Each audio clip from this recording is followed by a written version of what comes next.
I even encountered some angry sheep who had the audacity to come up to me and defecate, marking his territory on this ancient holy place. Boy, I was about to drop that damn thing.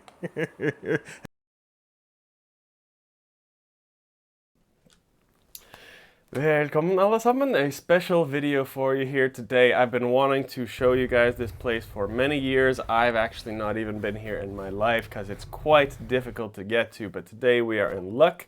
I am staying in a hotel right near Gardermoen Airport in Oslo, and there is a very, very special pagan sacred site there. A very, very special burial mound called the Raknehaugen. Like I said, it's not that easy to get to unless you have a car. So we're going to take that walk now and giving you some fun facts along the way going to this very, very sacred and interesting burial site. So this is just a quick video, but arguably the most significant and mysterious burial of the whole Viking Age, with a lot of paranormal activity happening here over the years and lots of local legends. We have a damn long walk through some beautiful countryside, so about an hour walk from the Oslo Airport, but I've been on a party binge the past month, so I could use a little activity and detox.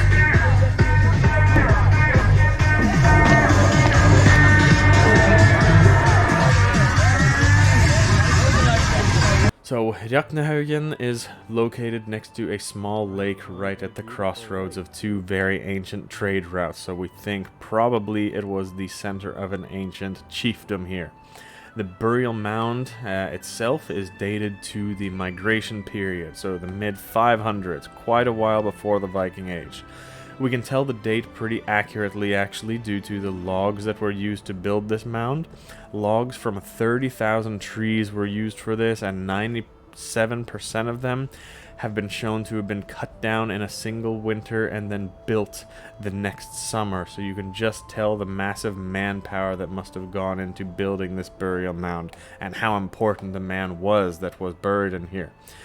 We don't know exactly who the man was buried in here, but the archaeological finds from inside it tell us a bit more. There was a layer of coal with animal bones and a cremated human skull fragments from an individual between 20 and 35 years of age. They were found in the base of the mound along with a few other very insignificant items actually. That's incredibly few artifacts and finds considering the size and importance of this burial mound. If we compare it to the Gokstad or Oseberg mounds, for example, there were entire ships buried in these with hundreds and hundreds of artifacts. And we know actually pretty well who was buried in the Gokstad and Oseberg mounds, along with a lot of these other mounds in Scandinavia, but not this one, and this is actually one of the biggest. So who is buried here and why is it called Raknehaugen? About halfway, maybe time for a fun fact. So it's called Raknehaugen or Raknehaugen, a couple of different ways of saying it. We are not sure exactly who was buried there. There are a couple kings in the sources named Rakni, but there are definitely more kings in the sources named Ragnar, so we think that the original one who was buried there might have been called Ragnar. So the only reason that some scholars have suggested that this was actually a King Ragnar buried here is that the name is similar, of course, but also the size of the mound reflects the importance of King Ragnar who might be buried in there. The problem is, the timeline just doesn't add up. The Ragnar you all know was from almost 300 years after the man in this burial mound. But scholars have agreed that all these tales we have about the great Ragnar, it was probably not just one person, but multiple people combined and made into a legendary figure, you know, spread out over a long time span. But there's no way to even tell what this man's name was who is actually buried in here. The first evidence we have of the man's name comes from the 1700s, that late, where the local people say that it was a king named Ragnvald who was buried in there, who was another Norwegian king who again lived very long after this man in the burial mound, so it couldn't be him. Second legend comes from the early 1800s in a diary entry from one of the local farmers who said it was a king named Rakni who was buried there. And one night, 3 local women were walking by and were horrified to find a giant, dark-figured man who was the spirit of King Rakni, and he was angry that his mound was being dug into and built upon, as he should be. A grand burial and sacred space for hundreds of years has now not been treated very properly for a very long time.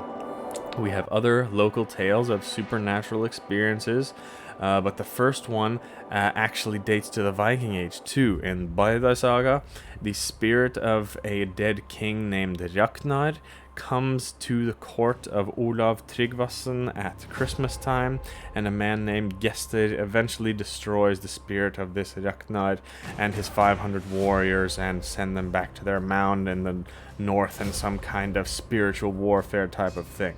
So we think that this could also be referring to this mound and whatever man or spirit was buried in it. Also, since there are quite a few other smaller burial mounds right in this area that were believed to be the warriors of whichever king is buried in the main one here. There are also local legends about spirits of men riding out on horses at the midwinter, one of the many tales around Europe that you will find relating to the famous wild hunt. But it still doesn't give us any clear indications of who Rakni was, and if it was even him who was buried in this mound. I'm tired, and I've been traveling and walking thousands and thousands of steps a day for the past month now. Makes me really want to just rob someone who's riding by on a bike and take that. I will say, however, about King Rakni, there are quite a few Scaldic poems where a king named Rakni is mentioned.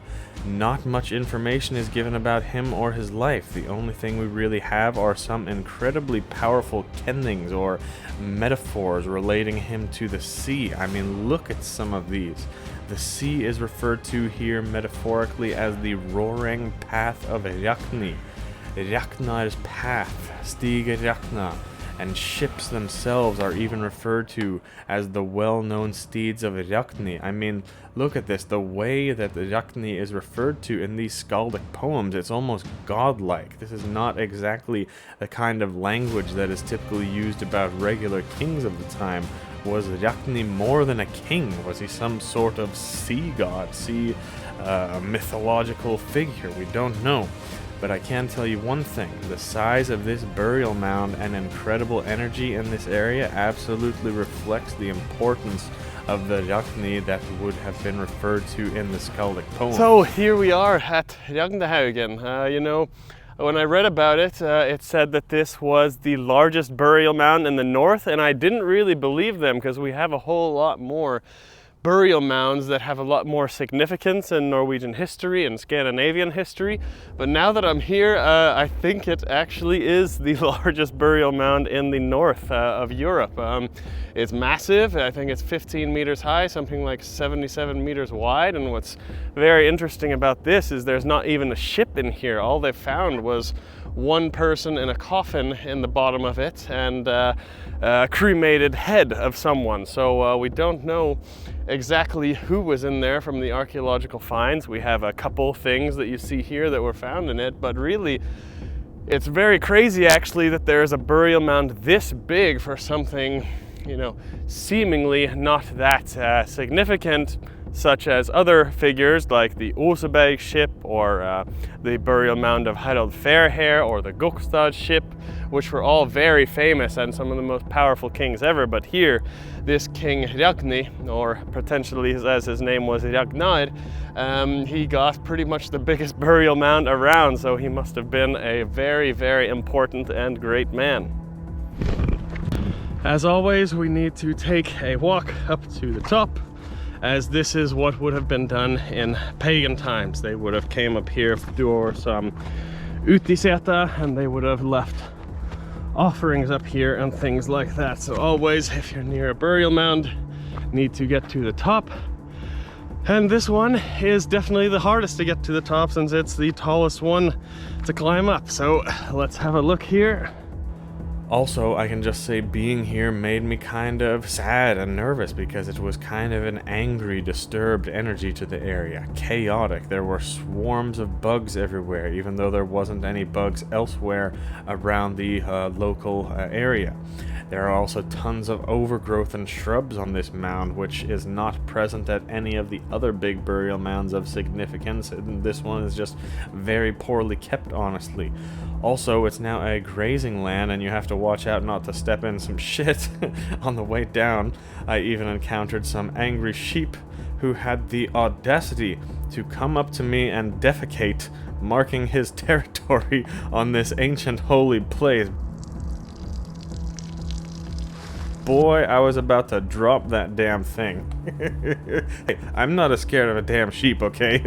Especially one disrespecting one of our most holy places in the land. But I didn't want to knock this little bastard out and have some angry farmer yelling at me, so I did turn around and go back the other way. Anyway, hope you enjoyed the video. The main point is we should be taking care of these ancient sacred areas. Even if we don't know exactly who was buried there, they are part of our heritage, and the burial mounds were considered the holiest of places and key parts to our old religion. That's all I have to say about that, but I hope at least I inspired you guys to check it out. It is a very beautiful find and a very special energy, so next time you fly into Oslo, it's a must-see on your tour there. But that's all I have to say for today. Vi ses neste gang.